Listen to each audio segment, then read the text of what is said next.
สบายดีท่านผู้ชมรัฐบาลญี่ปุ่นออกทุนช่วยเหลือล่า $718,254 ดอลลาร์สหรัฐให้แก่สปป.ลาวเพื่อใช้เข้าในการแขนงการศึกษาซึ่งรวมมี5โครงการอยู่ใน5แขวงของสปป.ลาวเช่นอยู่แขวงบ่อแก้วอุดมไซเวียงจันทน์สยบุรีและแขวงสะระวันนอกนี้ยังมีโครงการแขนงสาธารณสุขที่แขวงหัวพันและโครงการสร้างโครงหลังพื้นฐานที่แขวงสมณเขตทุนดังกล่าวโดยผ่านโครงการเสริมสร้างความมั่นคงของมนุษย์ขั้นหากฐานหรือเอิ้นว่า GGPS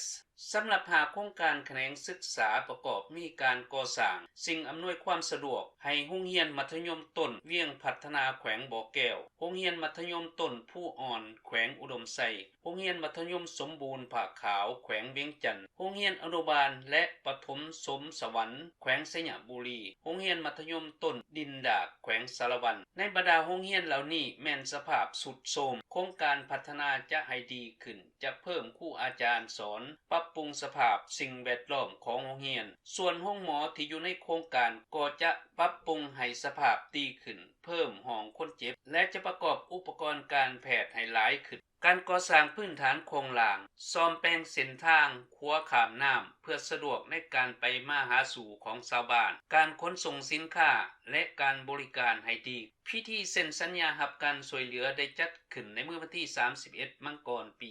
2020ที่ผ่านมาที่สถานทูตญี่ปุ่นประจำสปป.ลาวบรรดาคันนำคันเมืองคันแขวงที่ได้รับโครงการดังกล่าวก็เข้าร่วมรัฐบาลญี่ปุ่นช่วยเหลือผ่านโครงการ GGPS